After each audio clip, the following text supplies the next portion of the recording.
ముక్తినాథ్ దర్శనంకి వెళ్ళాలంటే మొట్టమొదట మనకి జాన్సన్లో బయలుదేరి ఇక్కడ ఈ సెంటర్కి వస్తారు. ఇది ముక్తినాథ్ తాలూకా పార్కింగ్ ప్లేస్ అనమాట. ఈ పార్కింగ్ ప్లేస్లోనే వెహికల్స్ అన్నీ కూడా పార్క్ చేస్తారు. పార్క్ చేసి మనం అక్కడ దిగిపోవాలి. ఇక్కడ ఉన్న పైకి వెళ్తే గుర్రం ఉంటుంది, డోలీ ఉంటుంది. ఎవరు దీన్ని బట్టి వాళ్ళు వెళ్ళొచ్చు. వెనకాల బ్యాక్న మనకి మంచు కొండలు కనబడతాయి. అవి మంచుతో ఉన్నటువంటి కొండలు. నేపాల్లోని మస్తాంగ్ జిల్లాలో హిమాలయ పర్వత శ్రేణుల మధ్యలో ఉందన్నమాట. ఈ శ్రీమన్నారాయణ తాలూకా 108 విశిష్ట దేవాలయాల్లో ప్రధానమైనది ముక్తినాథ్ దేవాలయం. ఇది ఇక్కడ అనేకమైనటువంటి మహిమలు ఉన్నాయని చరిత్రకారులు కూడా చెప్తూ ఉంటారు. దీన్ని బౌద్ధులు కూడా ఈ ప్రాంతాన్ని ఎక్కువగా ఇష్టపడి ఈ ప్రాంతాల్లో వాళ్ళు కూడా తపస్సు చేయడం లాంటివి జరిగిందని కూడా కొంతమంది తెలియజేయడం జరుగుతుంది. చాలా విశేషమైనటువంటి ప్రదేశం ఇది. ఇలాంటి ప్రదేశాలని సందర్శించినప్పుడు కొన్ని జాగ్రత్తలు కూడా తీసుకోవాలి. ఎందుకంటే విపరీతమైన చలి ప్రదేశం కాబట్టి మనం కొన్ని జాగ్రత్తలు తీసుకోవడం చాలా మంచిదని చెప్పేసి నా అభిప్రాయం. ఇలా పైకి వెళ్ళినప్పుడు ఇదే ఎంట్రన్స్. ఇది ఇక్కడ నుండే ఇంకా పైకి వెళ్ళేటువంటి ప్రదేశం అనమాట. ఇదంతా కూడా ఇక్కడ పర్వాలేదు. ఈ మాత్రం జర్నీ మనం కాలినడకన చేసేటువంటి అవకాశం ఉంది. ఎవరైనా దేవాలయం దగ్గర ముఖద్వారం ఇది అంటే ఈ టర్నింగ్ నుండే దేవాలయం అనేటువంటి వస్తుంది. ముక్తినాథ్ దర్శనం అనేటువంటిది చాలా గొప్ప విశేషంగా హిందువులు భావిస్తారు. ప్రపంచ నలుమూల నుండి కూడా ఇక్కడికి వస్తారన్నమాట ముక్తినాథ్ దర్శనం చేసుకోవాలని. ఇది పాపకుండు పుణ్యకుండని ఇందులో స్నానాలు ఆచరిస్తారు. పాపకుండలో పుణ్యకుండలోని ఇది దేవాలయం, ప్రధానమైనటువంటి దేవాలయం ఇది. దీని మీద చరిత్ర అది రాసి ఉంది. మీరు నెట్లో చదువుకోవచ్చు. చరిత్ర ప్రత్యేకంగా మీకు వివరించవలసినంత అవసరం లేదు. చాలామంది యూట్యూబ్లో చెప్తారు ముక్తినాథ్ గురించి ఇవన్నీ, కానీ అంత అవసరం లేదు. నేను దర్శనంకి వెళ్ళేటప్పుడు కొంత తీశాను. లోపల తీయకూడదని పోలీసులు చెప్పడంతో నేను తీయడం అనేటువంటిది ఆపేశాను అనమాట. నేను తీయలే, అంటే చూసుకోలేదు పొరపాటున. అంటే మనకి మామూలుగా తీయొచ్చేమో అనుకున్నాను. గంటలు అవి నాకు పోలీసు హెచ్చరించడంతో నేను టక్కనే ఆఫ్ చేశాను.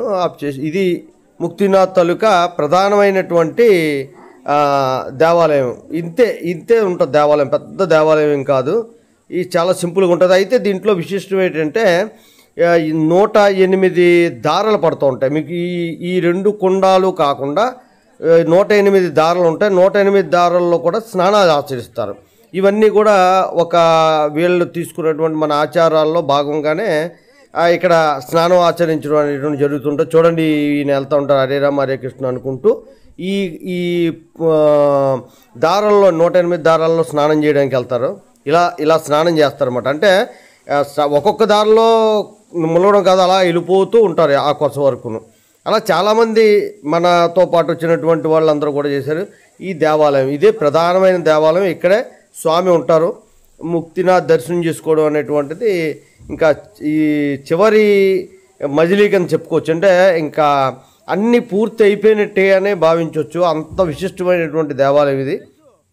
కొంతమంది ఏం చేస్తారంటే దారంలోంచి వచ్చే నీళ్ళు చాలా చల్లగా ఉంటాయి. ఇంతంత చల్లగా ఉండదు.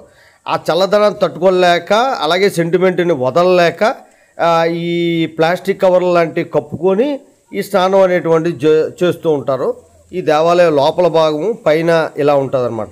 ఇక్కడ ఆచారం, ఈ నేపాల్ ప్రాంతంలో ఆచారం అనమాట ఇది. దీన్ని కుర్రాళ్ళు చాలామంది పరిగెట్టి వెళ్ళి స్నానం చేస్తూ ఉంటారు. ఇలాగే అందరూ కూడా వీలున్నంత మటుకు స్నానం చేసుకోవడం, లేకపోతే నీళ్ళు జల్లుకుంటున్నారు. ఈమె కూడా చూసారా, మాతో పాటు వచ్చింది ఈవిడ స్నానం చేసేటప్పుడు తల మీద పడితే కొద్దిగా ఇబ్బంది అట. అందుకని ఏం చేశారంటే తల మీద ఒక టవల్ వేసుకొని స్నానం చేశారు. ఎందుకంటే ఎవరో ఆరోగ్య సమస్యలు అనేవి మనకు తెలియదు కాదు. అందువల్ల ఈ స్నానం చేసేటప్పుడు కొద్దిగా ఇబ్బందికరంగా ఉంటుంది. విపరీతమైన చల్లగా ఉంటుంది. నీళ్ళు ఎంత చల్లగా ఉంటాయంటే ఐసు అంటే మంచు కొండల్లో కరిగి వస్తున్నటువంటి నీరండి ఇది. చాలా స్నానం చేయడం అంటే ఆ శారీరకంగా ఆ శక్తి ఉన్నటువంటి వాళ్ళే ఇలాంటి సాహసాలు చేయాలి తప్ప ఊరికినే చేయడం అనేది నా ఉద్దేశంలో అయితే చాలా మంచిది కాదు. ఎందుకంటే మాతో పాటు వచ్చిన ఒక ఆయన కూడా జారిపోయి పడిపోవడం కూడా జరిగింది, దెబ్బ తగిలింది. అనేక ఇబ్బందులు కూడా మేము చూసాం. ఈరోజు ఆ చలికి తట్టుకోలేక ఇబ్బంది పడ్డటువంటి వాళ్ళు ఇలాగా. వీళ్ళంతా కూడా మాతో పాటు వచ్చిన మా బ్యాచ్ అనమాట. వీళ్ళు యంగర్స్ కాబట్టి వీళ్ళు చక్కగా స్నానం చేసి రాగలిగారు, ఇబ్బంది లేదు.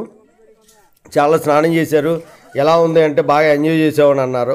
కానీ కొద్దిగా ఏజ్డ్ అంటే వయసు మళ్ళిన వాళ్ళు మాత్రం చాలా ఇబ్బంది పడ్డారు. అది ప్రత్యక్షంగా చూశాను. ఆ వీడియో పెట్టకూడదు కాబట్టి నేను పెట్టలేదు.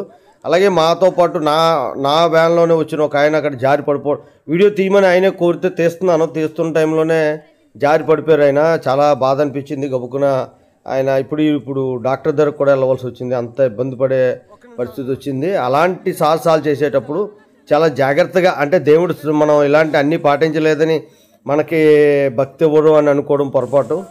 అది కొద్దిగా జాగ్రత్తగా చూసుకోవాలి. మన వయసుకి ఆరోగ్యము, వయస్సు ఇవన్నీ కూడా చూసుకొని చేసుకోవడం అనేటువంటి చాలా మంచి పద్ధతి. అయితే సెంటిమెంటు 108 దారుల్లోని స్నానం చేయాలి అని చెప్పి ఈయన బాటిల్లో కూడా పట్టారు. పాపం బాటిల్లో పట్టి తీసుకెళ్దామనేటువంటి ఒక చిన్న ఆతృత ఈయనకి. నేను పిలుస్తున్నాను, సార్ మీరు పరిగెట్టొద్దు అని చెప్పి. అయినప్పటికీ కూడా ఇతను ఒక చాలా సరదాగా అనిపించింది. కానీ మరి శరీరం ఒక స్థాయి ఏజ్ వచ్చిన తర్వాత, వయసు మళ్ళిన తర్వాత సహకరించదు. అయినప్పటికీ కూడా ఆయన బాగానే అక్కడి వరకు వచ్చారు. కానీ ఆ పాపకుండు దగ్గరికి వచ్చిన తర్వాత ఇతను కొద్దిగా స్లిప్ అయ్యారు. అప్పటికి కొంచెం జాగ్రత్త అండి అని చెప్పి అరుస్తున్నాను ఇక్కడ నుండే వీడియో తీస్తూను. ఆ టైంలో అలాగా పడిపోవడం జరిగింది. అలాంటివి జరుగుతూ ఉంటాయని తీసాను. ఆయన అడిగాను పెట్టవచ్చా అంటే, పర్లేదండి పెట్టండి, మీకు నలుగురికి జాగ్రత్త ఉంటారా అన్నది. ఆయన చాలా ఇబ్బంది పడేటువంటి పరిస్థితి జరిగింది. ఎందుకంటే ఇదే మన స్వామివారి ప్రధానమైనటువంటి దేవాలయం. అక్కడ బట్టలు మార్చుకోవడానికి స్త్రీలకి ఒక 3 రూములు కట్టారు. సదుపాయాలు అయితే మాత్రం పెద్దగా లేవు, మనమే సొంతంగా చేసుకోవాలి. వెనకాల ఆ టైం కొద్దిగా ఎండ వచ్చింది, చలి మాత్రం చాలా విపరీతంగా ఉంది. ముక్తినాథ్ శ్రీమన్నారాయణ ఆశీస్సులు, అనుగ్రహం అందరికి కలగాలని, అందరూ సుఖ సంతోషాలతో ఉండాలని ప్రార్థించాను.